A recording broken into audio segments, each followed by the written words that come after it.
So now that I've taken some time to experiment with establishing a basic thinking particle scenario, I want to move out of this experimentation phase, and I will encourage you to experiment a little bit with the different kinds of particle emitters, but for this project, for now, we want to stick with the standard emitter.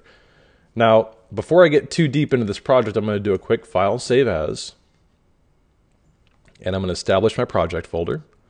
So I'll go to my external drive, I'm going to go to my class folder, and I'm going to create a new folder, and I'll just call this blood cell. And I'll call this bloodcell01. And now I've established my project. Now, I'm going to use the standard setup that I've just created here, and I'm going to delete the cube. And I'm going to just going to rewind the playhead to update the environment. And I'm going to generate a cube, and I want to do some really quick modeling to create a blood cell. Now, I'm going to start with a cube, and that may seem like a strange option or a strange choice, but I'm going to flatten this out just a little bit. I'm going to do this very quickly. I'm going to make this editable. I'm going to go to the Live Select tool. I'm going to make sure I'm selecting polygons. I'm going to make sure only Select Visible is turned off.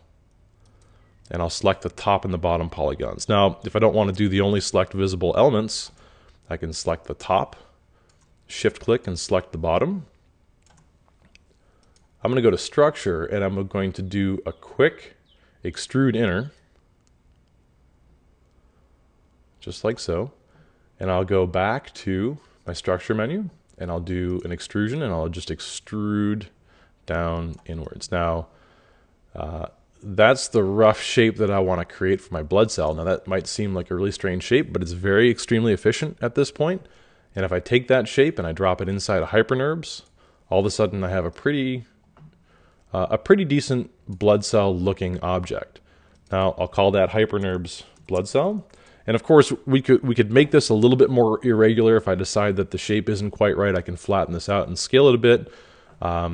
If I want to make this a little bit more irregular, I could go into the cube and kind of, lift some of these points and polygons and edges around and kind of, change these things just a little bit to make them a little bit more organic or irregular looking.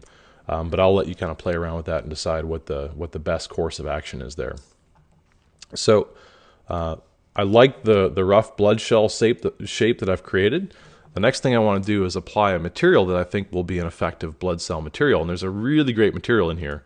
If I go to File, Shaders, and I choose Sheen, this is a material that if I apply it to the blood cell, I think it'll do a really good job of suggesting sort of a microscopic element. Now, I don't like the color of it, so I'll just double click on my Sheen. And I'm looking at my gradients here, and I'll just shift this from blue over to red. So I'll shift that to red, and I'll shift this end of the gradient over to red, and I'll say OK. And that's just about what I'm going for. There are some other things that we can do, to kind of update this and change this, but I think right out of the box, this is exactly what I want. So I like that, although I might want to darken it up a little bit along the way, but that looks just about perfect for me. So I have my blood cell. I want to get that blood cell into my standard emitter. So I'll just select my TP standard emitter. I'm going to take the blood cell object and I'll drag and drop that into particle shape. Rewind my playhead and hit play. And there we go. I'm generating my blood cells. Now obviously the animation and the pattern is not exactly what I want to do. But we'll catch up in the next presentation and establish an appropriate animation that follows the spline. So we'll catch up in the next presentation.